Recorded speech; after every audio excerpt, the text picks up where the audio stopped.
السلام علیکم، میرے چینل میں خوش آمدید۔ میرے چینل کو سبسکرائب کریں تاکہ میری ہر نئی آنے والی ویڈیو آپ تک پہنچ جائے۔ دین اسلام کا دوسرا ستون نماز ہے۔ قرآن کریم میں جگہ جگہ ایمان کے بعد نماز قائم کرنے کا ذکر ہے۔ نماز بندے کو اپنے رب کے پاس اتنا قریب کر دیتی ہے، اس کے علاوہ دوسرا کوئی عمل نہیں ہے۔ نماز قائم کرنے کی بدولت ہی مسلمان اللہ کی یاد، اس کا قرب، اس کی حضوری اور ہم کلامی جیسی نعمتوں سے فیض یاب ہوتا ہے۔ ایمان کی جڑوں کو مضبوطی صرف اللہ کے ذکر سے ہے۔ جس درخت کو نمی یا پانی نہ ملے تو وہ سوکھنے لگتا ہے، اس لیے وہ پھلنا پھولنا بند کر دیتا ہے۔ اس لیے جس کا دل ایمان سے غافل ہو، اس کا دل بھی مرجھا جاتا ہے۔ نیک اور صالح شخص صرف وہی ہو سکتا ہے جس کے ایمان کی تازگی موجود ہو، اور ایمان اسی کا تازہ ہو سکتا ہے جس کے دل میں اللہ کی یاد بسی ہوئی ہو۔ نماز کی بہت اہمیت ہے۔ مومن اور کافر میں فرق صرف نماز کا ہے، یعنی جو نماز پڑھتا ہے وہ مسلمان ہے، جو نہیں پڑھتا وہ کافر ہے۔ کیا نماز میں آنکھیں بند کرنی چاہیے؟ آنکھیں بند کر کے نماز پڑھنے میں فقہ اسلام کی کیا رائے ہے؟ اس کے لیے ضروری ہے کہ رسول کریم صلی اللہ علیہ وآلہ وسلم کی نماز کیسی تھی؟ حدیث پاک کا مفہوم ہے کہ نماز ویسی ہی ادا کرو جیسے تم نے مجھے ادا کرتے دیکھا ہے۔ رسول کریم صلی اللہ علیہ وآلہ وسلم اعلان نبوت سے پہلے بھی غار حرا میں کافی عرصہ عبادت الہی میں مصروف رہے۔ جب آپ صلی اللہ علیہ وسلم کو اعلان نبوت ملی تو سب سے پہلے نماز کا حکم ملا۔ آپ صلی اللہ علیہ وآلہ وسلم کے نماز مثالی اور کامل تھی۔ آپ کی نفلی نماز بھی خشیت الہی سے اشکبار تھی۔ نماز میں اتنی محبت ہوتی کہ کائنات کی ہر چیز سے بے خبر اور رب کریم کے بالکل قریب ہو جاتے۔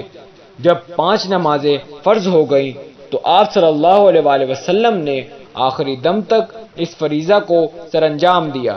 آپ صلی اللہ علیہ وآلہ وسلم کی نماز میں اتنی خشوع و خضوع ہوتی کہ اس کی مثال کہیں نہیں ملتی۔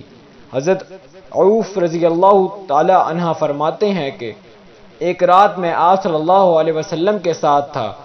آپ نے مسواک کیا، وضو کیا اور نماز کے لیے کھڑے ہو گئے۔ میں بھی نماز میں شامل ہو گیا۔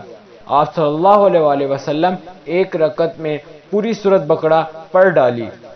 جہاں رحمت کی دعا آتی وہاں ٹھہر جاتے اور رحمت کی دعا مانگتے۔ سورت کے آخری رکوع کا اتنا دیر رکوع کیا جتنی دیر سورت کی تلاوت کی، اور اتنی ہی دیر سجدہ کیا، اور دوسری رکعت میں سورت آل عمران پڑھی۔ اسی طرح ہر رکعت میں سورت پڑھتے رہے۔ رسول اکرم صلی اللہ علیہ وآلہ وسلم اسی طرح نماز پڑھا کرتے۔ کیا ہم نے کبھی غور کیا ہے ہم کس طرح نماز ادا کرتے ہیں؟ اہل کوفہ متفقہ طور پر نماز میں آنکھیں بند کرنے کو مکروہ کہتے ہیں کہ یہ یہودیوں کا عمل ہے۔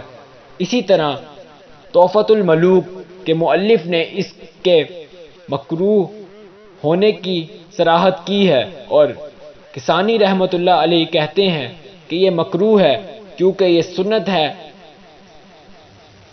سنت ہے۔ سجدے کی حالت میں نماز کی جگہ دیکھنا شرعی عمل ہے۔ نیز یہ بھی جسم کا ہر عضو میں حصہ ہے تو آنکھیں بھی عبادت کا حصہ ہیں۔ امام اعظم رحمۃ اللہ علیہ نے اپنے فتوے میں ضرورت کے وقت آنکھیں بند کرنے کی اجازت دی۔ اگر اس سے نماز میں خشوع زیادہ ہو تو آنکھیں بند کی جا سکتی ہے، جبکہ ابن حکیم نے لکھا ہے کہ اگر آنکھیں کھول کر نماز پڑھنے میں زیادہ خشوع ہوگا تو آنکھیں کھول کر پڑھنی چاہیے، لیکن اگر کسی نقش و نگار کی وجہ سے نماز میں خلل پیدا ہوتا ہو تو آنکھیں بند کر کے نماز پڑھنا قطعی طور پر مکروہ نہیں ہے۔ فقہ اسلام کی نظر میں دیکھا کہ کیا نماز میں آنکھیں بند کی جا سکتی ہیں؟ بہتر یہی ہوگا کہ آنکھیں کھول کر نماز پڑھنی چاہیے، کیونکہ سجدہ میں نماز کی جگہ دیکھنا ضروری ہے۔ اللہ سے دعا ہے اللہ ہمیں دین کی صحیح سمجھ فرمائے، ہماری نماز میں خشوع و خضوع فرمائے، جیسے آپ صلی اللہ علیہ وآلہ وسلم نے زندگی گزاری ہے اس کے مطابق ہی زندگی گزارنے کی توفیق عطا فرمائے، آمین ثم آمین۔ یہ تھی ہماری آج کی سٹوری، مجھے امید ہے کہ آپ کو پسند آئی ہوگی، شکریہ۔